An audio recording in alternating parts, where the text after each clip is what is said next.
Don't call it a comeback. They've been here for years. Hello, everybody. You know what it is. Welcome into First Take on this Monday morning. Stephen A., Donovan, Max, I'm Molly.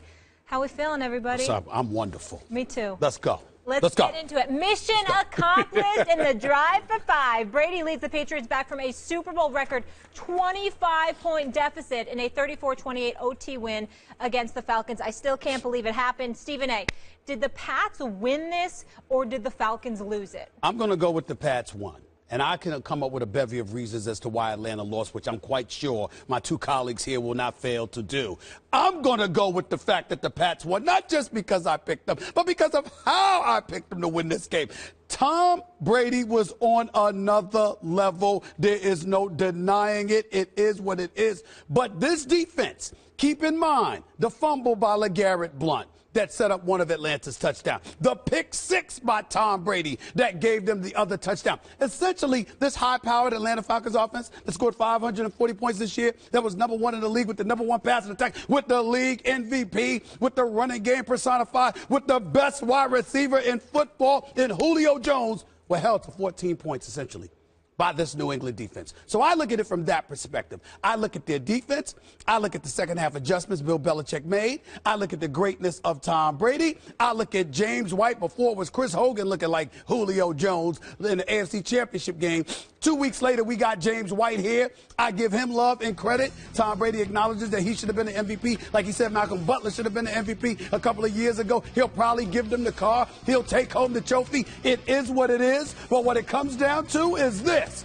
The Atlanta Falcons had a 28-3 lead, and the New England Patriots came back and took it. 31 unanswered points in the second half, 93 plays to about 46 plays, more than 200 yards in offense, more so than Atlanta.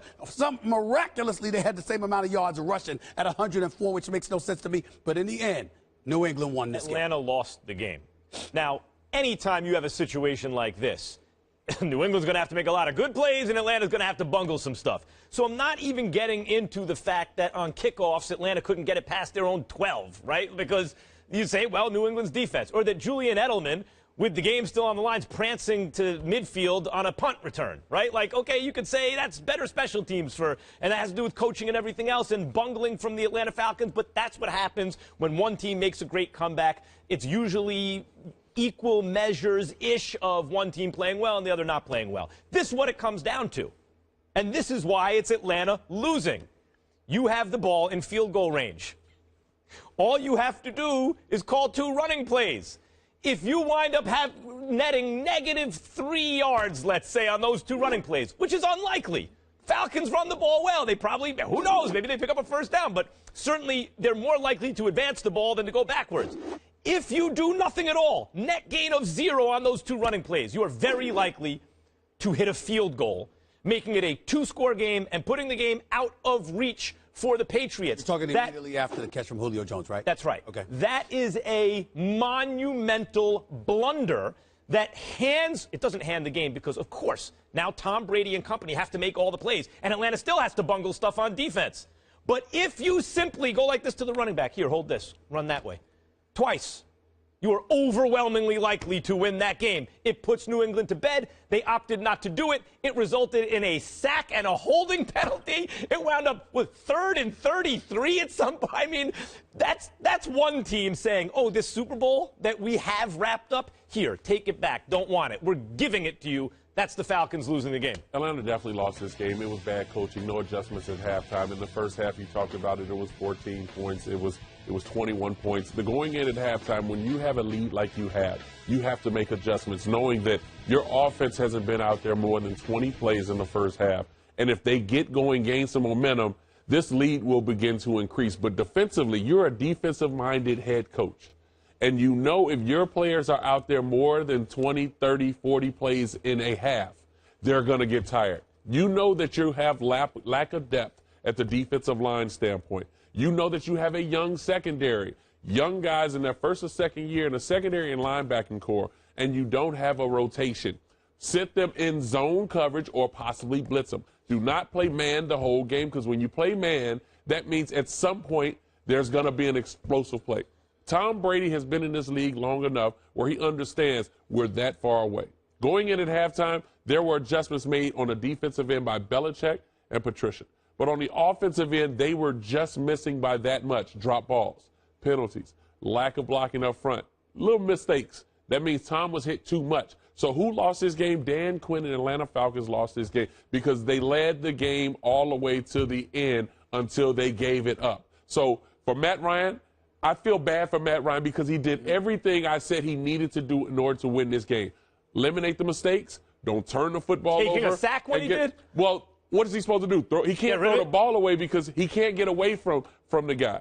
And so that was not his blind side. He should have seen him cut. Well, it's right in front of his face. But the two guys that played the best game out of all leading into that point were their center Mack, who was hurt going into that game, and their quarterback. And they both made the mistake. Then you lead to Devontae Freeman missing the block with Hightower, which led to a sack fumble. That right there turns it again back to New England. And going 3rd and 33 when you're out of field goal range puts you in a bad situation. So Dan Quinn and the Atlanta Falcons lost this game. Well, first of all, both of you are wrong, and I'm going to tell you why. First of all, please do. That's right. Thank you so much. We've talked about it. We're going to debate at the parties. Yeah, let's go. We can debate right here. Here's the deal. Devontae Freeman missed that block on Hightower. No doubt he's accountable for that, and I get that. And when you talk about the nuances of the game in terms of what the coach could or could not have done, Kyle Shanahan, who we'll get into later, what he could and could not have done. Right. I get all of that. Here's why I got a problem with both of y'all, with what you're saying right now.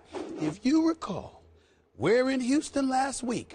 You were sitting there chilling and partying and chilling, hanging out all the time. I had him to deal with, okay? Now I got both of y'all. I specifically said to you, the only way I can see Atlanta winning this game is if you explode out the gate, you put a hat on Tom Brady, and then ultimately that's your best shot.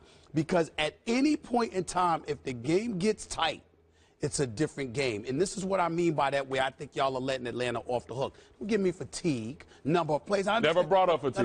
We talk about number of plays and all this stuff. Go ahead. What I'm saying to y'all is this. Is that dude who's not just a 4-time champion at the time, but is 39 years old playing in his 7th Super Bowl. And we go up against a bunch of young Lions, and that defensive line for Atlanta was very, very impressive for most of the game. But a bunch of young Lions with that secondary, and you've got guys that are just too young. They've never been here before, and they're in their early 20s. I said, it's going to get tight at some point in time. Those bright lights are going to get I'm going to disprove this argument right now. Go ahead, I'm going to shut this argument down right now with your own logic, okay? Please. Yeah. Until last night, what was the worst call in the history of the Super Bowl? Seattle. Pete Carroll. Seattle, right? I mean, let's stop talking about that. That wasn't a bad call. Okay, but I'm talking about his opinion now. It was horrible. His opinion. Go ahead.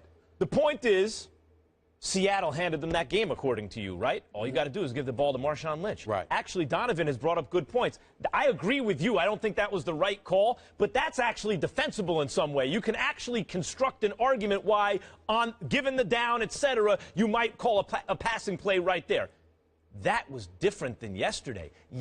Last night, takes the cake. It replaces that as the worst call in Super Bowl history because you're in field goal range. You kick a field goal. That's an 11-point game. Game over. There's nothing the Patriots can do. There's no 4-point conversion. But you're assuming I feel that way, and I don't. And here's why. To hand the ball to the running back twice? Allow me to explain. I do comprehend your point. Well, let's see if you do. With it. My point to you is this. On many, many occasions, all the football players that I have spoken to literally say. None of them play quarterback. No. Literally say, you really, really get iffy about putting the hands in the game of a field goal kicker unless you absolutely have to. Well, the field goal kicker that they have is I'm not talking about his reliability, because I know he hit 24 of 25 from 35 to 45 yards out. I know he's been relatively consistent. What I'm saying is, because of the magnitude of moments and the kind of things that can go wrong with a field goal, sometimes you are of the mindset, I'm just going to play my game. I'm not justifying it.